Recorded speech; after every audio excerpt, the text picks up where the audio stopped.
कक्षा में पद्य खंड का पाठ 3 रसखान। रसखान भगवान श्री कृष्ण के अनन्य भक्त थे और इन्होंने कृष्ण भक्ति के अनेक पद लिखे हैं। कुछ पद हमारी 9वीं कक्षा की पुस्तक में संकलित हैं, उनका आज हम अध्ययन करेंगे। मानुष हो तो वही रसखानी, बसो ब्रज गोकुल गांव की ग्वारन। जो पशु हो तो कहाँ बस मेरो, चरो नित नंद की धेनु मझारन। पाहन हो तो वहीं गिरी को, जो कियो हरि छत्र पुरंदर धारण। जो खग हो तो बसेरो करो, मिली कालिंदी कूल कदम्ब की डारन। कालिंदी कूल कदम्ब की डारन। रसखान जो है वो कहते हैं कि कोई भी परिस्थिति स्थिति हो, मुझे तो भगवान श्री कृष्ण का सामीप्य चाहिए। मैं तो श्री कृष्ण की समीप रहना चाहता हूँ, उन्हें श्री कृष्ण का सामीप्य बहुत अच्छा लगता है।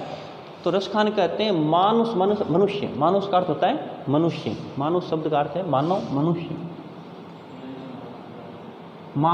मानुष हो तो वही रसखानी, कि यदि मेरा जन्म फिर से हुआ और मैं मनुष्य बना, बसो ब्रज गोकुल गांव के ग्वारन। ग्वारन माने ग्वाली, कि यदि मैं फिर से मनुष्य जन्म लेता हूँ तो मैं ब्रज में गोकुल गांव के ग्वालों के मध्य में रहना पसंद करूँगा, उनके साथ रहना चाहता हूँ। जो पशु हो तो कहाँ बस मेरो, यदि मैं पशु हो गया, ईश्वर ने मुझे यदि अगले जन्म में पशु बना दिया तो उसमें मेरा तो कोई बस नहीं चलेगा। लेकिन फिर भी मैं चाहता हूँ चरो नित नंद की धेनु मजरन, फिर भी मैं नंद बाबा की जो गायें हैं उन धेनुओं के मध्य चरना चाहता हूँ। गायों नंद बाबा की जो गायें हैं उनके बीच में रहना चाहता हूँ। पाहन हो तो वहीं गिरी को, जो कि ओ हरि छत्र पुरंदर धारण। पाहन, यदि मैं पत्थर बन जाऊँ तो किसका बनूं? वही गिरी, गिरिमन पर्वत, उसी पर्वत का बनूं जो कि ओ हरि छत्र पुरंदर धारण, जो पुरंदर के कारण, इंद्र, पुरंदर शब्द इंद्र का पर्यायवाची है, पुरंदर का अर्थ होता है इंद्र। इंद्र के कारण भगवान श्री कृष्ण ने जिस पर्वत को धारण किया था उसी पर्वत का मैं पत्थर बनना चाहता हूँ। इसकी कथा यह है कि एक बार इंद्र नाराज हो गया और इतनी भयंकर वर्षा उसने गोकुल में करवाई। तब भगवान श्री कृष्ण ने गोकुल को बचाने के लिए जो बड़ा पर्वत था उस पर्वत को अपनी अंगुली के ऊपर उठा करके छतरी बना दिया था और अपनी अंगुली पर उसने श्री कृष्ण धारण किया था। तो रसखान कहते हैं कि मैं यदि पत्थर बनना चाहूँ तो उसी पर्वत का पत्थर बनना चाहता हूँ जिसे भगवान श्री कृष्ण ने अपनी अंगुली पर धारण किया था। जो खग हो तो बशेरो करो, यदि खग पक्षी बन जाऊँ, खग का अर्थ होता है पक्षी, यदि मैं पक्षी बनूँ तो बशेरो करो, मैं वहीं बशेरा करूं, अपना घोंसला वहीं बनाऊं। मिली कालिंदी कूल कदम्ब की डारन। कालिंदी माने यमुना, यमुना नदी के किनारे, कूल शब्द का अर्थ होता है किनारा, यमुना नदी के किनारे कदम्ब जो वृक्ष है उस कदम्ब की डालियों पर मैं अपना बशेरा करना चाहता हूँ। तो सारांश रूप में यह है कि रसखान जो है श्री कृष्ण का सामीप्य प्राप्त करना चाहते हैं। अगले पद में रसखान जी कहते हैं या लकुटी अरु कामरिया पर, राज तिहु पुर को तजिटारो। आठों सिद्धि नव निधि के सुख, नंद की गाय चराई बिसारो। रसखान कबो इन आँखिन सो, ब्रज के बन बाग तड़ाग निहारो। कोटिक एकाल धोत के धाम, कारिल के कुंजन ऊपर वारो। इसमें लकुटी का अर्थ होता है लकड़ी, कामरिया का अर्थ होता है कंबल, और इसमें आया है नौ निधि और आठों सिद्धि। 9 निधियाँ 8 सिद्धियाँ। तो पहले हम 9 सिद्धियाँ, निधियाँ और 8 सिद्धियों के बारे में अध्ययन कर लेते हैं। 8 सिद्धियाँ कौन कौन सी होती है? 8 सिद्धियाँ हैं अणिमा, महिमा, गरिमा, लघिमा, प्राप्ति, प्राकम्य, ईशित्व और वशित्व। ये 8 सिद्धियाँ हैं। 9 निधियाँ कौन सी है? 9 निधियाँ हैं पद्म, महापद्म, शंख, मकर, सर्व, मुकुंद, कच्छप, कुंद और नील। ये 9 निधियाँ हैं। अब चलिए अपने पद पर आइए। या लकुटी और कामरिया पर, रसखान कहते हैं वो लकड़ी और वो कंबल जो भगवान श्री कृष्ण गायें चराते थे तब अपने साथ रखते थे, उस लकड़ी और उस कंबल पर राज तिहु पुर को तजडारो, मैं तीनों लोगों का राज न्योछावर कर देना चाहता हूँ। यदि मुझे भगवान श्री कृष्ण की वो लकड़ी और कंबल मिल जाए तो मुझे 3 लोगों का राज है वो भी अच्छा नहीं लगेगा। 8 सिद्धि 9 निधि के सुख, नंद की गाय चराई विसारो। और 8 सिद्धियाँ और 9 निधियाँ जो है उनका जो सुख है वो सुख मैं नंद बाबा की गाय चराते हुए भुला देना चाहता हूँ। अर्थात मुझे 8 सिद्धियाँ और 9 निधियाँ भी अच्छी नहीं लगती हैं। रस खान कबो इन आँखिन सो, रस खान कहते हैं कब मेरी इन आँखों से ब्रज के वन बाग तड़ाग निहारो, मैं उनके ब्रज के जो तालाब हैं, वन हैं, तड़ाग हैं, उन सबको निहारना चाहता हूँ। कोटिक ए काल धोत के धाम, कारिल के कुंजन ऊपर वारो। कोटिक माने करोड़ों, काल धोत होता है सोने चांदी से बने हुए, सोने चांदी से बने हुए करोड़ों महल जो है मैं इन कुंज की लताओं के ऊपर न्यौछावर कर देना चाहता हूँ।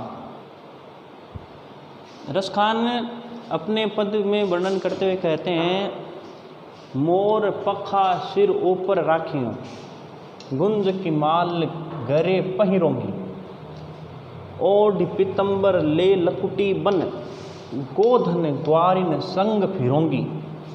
भाव तो वही मेरो रस खानी, सो तेरे कहीं सब स्वांग करूंगी, या मुरली मुरली धर की, अधरन धरी अधरान धरोंगी। गोपियाँ कहती है पीताम्बर का अर्थ होता है पीला वस्त्र।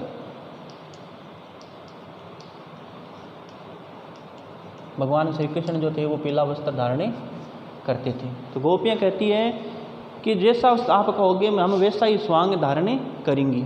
मोर पखा सिर ऊपर राखियो, कि हम अपने सिर के ऊपर मोर की पंख जो है वो धारण करेंगे। भगवान श्री कृष्ण हम सिर पर मोर पंख धारण करते हैं, हम भी उनके कहे अनुसार उनके जैसा बनने के लिए हम सिर पर मोर की पंख धारण करेंगे। गुंज की माल गले पहनेंगे, और गुंजों की माला जो भी अपने गले में हमें पहनेंगी। ओढ़ पीताम्बर, पीताम्बर वस्त्र पीला वस्त्र हम ओढ़ेंगी धारण करेंगी। ले लकुटी, हाथ में लकड़ी लेकर के, बन गोधन ग्वारिन संग फिरोंगी, और गायों को चराते हुए ग्वालों के साथ हम वन में फिरेंगी। भाव तो वो ही मेरो रसखानी, रसखान कहते हैं कि चाहे जो 100 तेरो कहीं सब स्वांग करो। गोपियाँ कहती है हम तुम्हारे द्वारा कहे गए सारे स्वांग रचेंगी, सारे जो जैसा तुम कहोगे वैसा ही हमें करेंगी।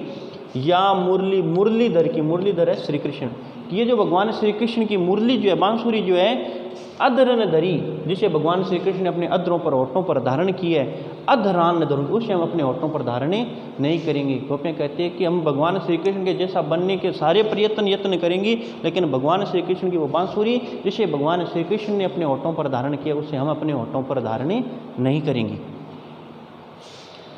कान दे अंगुरी रहिबो, जब ही मुरली धुनि मंद बजे हैं, मोहनी तान सोरस खानी, अटा चढ़ी गोधन गहे तो गहे, तेरी कहो सिगरे ब्रज लोगनी, कालई कोव कितनो समुझे, मायरी वा मुख की मुस्कानी, समहारी न जहे न जहे न जहे। ब्रज के लोग जो हैं वो ये कहते हैं कि गोपियाँ जो है भगवान श्री कृष्ण के प्रेम में एकदम आसक्त है, और जब भगवान श्री कृष्ण बांसुरी बजाते हैं तो वो गोपियाँ जो है उनकी मुस्कान जो संभाले ही नहीं संभलती हैं।